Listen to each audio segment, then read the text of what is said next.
Hi, welcome back. We are now moving into chapter 15. I've got to say, it's such a journey to go through the book of Revelation, isn't it? And to uncover all of these amazing secrets that God has intentionally given to us to unlock. I'm so grateful that He's taken this time to give words to those prophets so that they've been diligent and faithful servants in sharing this gospel with us, because it allows us in these days when everything in the world is so uncertain to have something to have comfort in and something to rely upon, and a truth that can't be shaken, and that enables us to live without fear. And honestly, for me, that is one of the most beautiful experiences as a Christian, that I get to live a life abundantly in these days and in the days to come without fear, because perfect love, as God tells us, casts out fear. And He loves us so much that He's given us His word. He's asked us to learn it and to read it. And I've got to be honest, I spent most of my life not reading the Bible. I didn't really understand it. And I also didn't really understand how relevant it was for me in this lifetime now. It felt a lot like a story of days gone by where we could hear of battles and land being taken over. But then as I came to study the word more, I've realized that it is just so incredible how not only does this word relate to us in these days, but it was relevant 2,000 years ago. And it is just an amazing revelation to acknowledge and to realize that we're going to be in a new kingdom with all of these people that we're reading about, and able to ask them questions and have conversations with them and share experiences.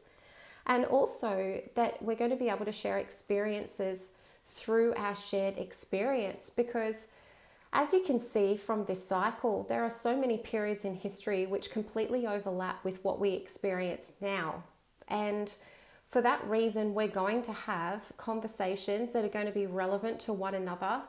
And even though the circumstances around the way we live is going to be different between us and somebody who lived, say, a couple of thousand years ago, we're going to have shared experiences that we can call upon and enjoy and in conversation together. And to me, that is just mind-blowing. So we're moving on to chapter 15. Chapter 15 is entitled in my New King James Version as a prelude to the bowl judgments.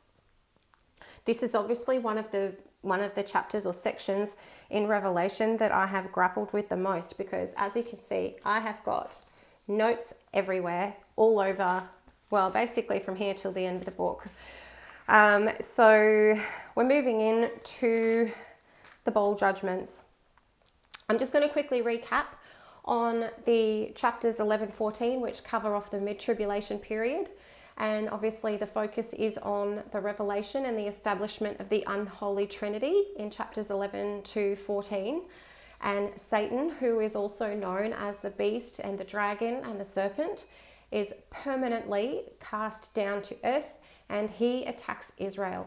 The remnant are the believing Jews. They flee to Bozrah, which is in current day Petra. There is an area there, when you have a look at the landscape, it is obvious why they would flee to that area. And the reason they know to flee to this area is because they have heard a word from Jesus himself, who says, when you receive these signs, you are to run and not turn around and not collect your things. You are just to leave. And so the believing Jews know this. And when they see the sign, which is the abomination of desolation, they leave. The Antichrist, who was powered by the beast, is allowed to kill the two witnesses. And these are the two supernaturally powered by God witnesses. And they are the ones who are resurrected after 3.5 days and ascend into the heavens in front of the scoffers and the unbelievers around them at the time. And then the Antichrist is killed by 3 kings, 3 of the 10 kings that are currently ruling the earth at that period of time on their 10 kingdoms. They conspire against him and they kill him. And they're successful in that. But as we know, he becomes the 11th horn because he is the one who was fatally wounded and then rises again. This is what was prophesied in Daniel. And then when he rises again, he kills 3 of the 10 kings and the 2 witnesses. The Antichrist enters the temple and then he claims to be God and begins to rule the world. At this point in mid-tribulation, the false prophet is revealed and he gets the world to worship the Antichrist, and then there is the commencement of the new world religion. The false prophet sets up a supernatural image which comes to life for all people to worship. This could be, given our technological advancements in these days, it could be something of AI nature, or if the world has experienced so much tribulation, literally, into this period in time where the capacity is no longer available or the capability of technology is no longer available, it could be some other supernatural way. The false prophet also sets up the mark of the beast. And if you do not take the mark of the beast at this point in time, a beheading is promised for those who refuse to worship the beast. The remnant of the 144,000, which are the 12,000 from each of the 12 tribes, they are killed at the end of the mid-tribulation period and they enter heaven.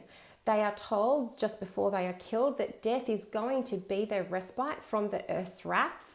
And then this is the prelude to the bowl judgments. The 7th trumpet judgment, which is the 7th being the final number of full completion, as we know. So the final trumpet judgment is the release of the bowl judgments. These beginnings and these judgments are the wrath of God. And this is the beginning of what is known as the Great Tribulation. There is martyrdom for Christ believers and Jews in this 3.5-year period as Satan hones in on them. They become his priority and target number 1. But there will be relative peace for the compliant unbeliever in this period, but only for a time. That will come and go very, very soon. The bowl judgments are instituted just before the second coming of Christ, and that is when he puts his feet on the ground of the earth. Okay, so we're moving in. Chapter 15 is a prelude to the bowl judgments. All of chapter 15 is a sign.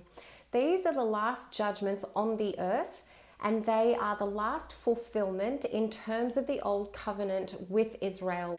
And at this point, it's worth noting that we are in the middle to the end of Daniel's 70th sevens.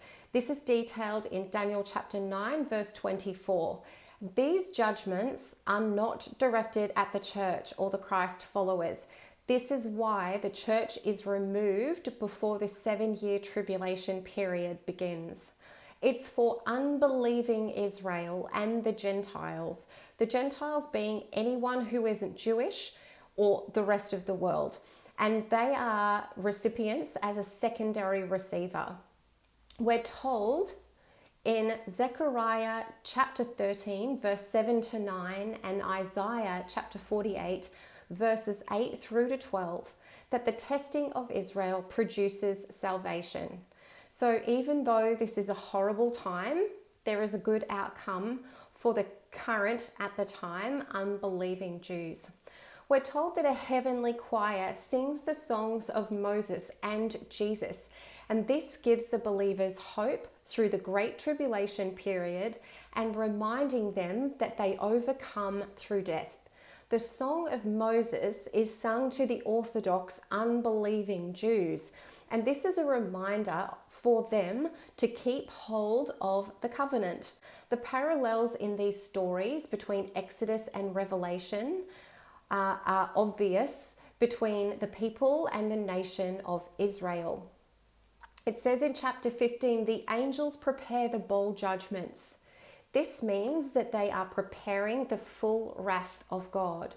The temple is filled with smoke, and no one, not even the priest, was able to enter the temple until after the 7 plagues of the 7 angels were completed. This is to say, the Father has barred Jesus from entering the temple, which is to recognize at this point he cannot intercede for the people, indicating that from this point forward, there is no new faith possibility available. I hope you've enjoyed this video. If you have, please like and share. And if you have any questions or comments, please feel free to add them into the commentary section underneath this video. Thank you so much for watching, and God bless.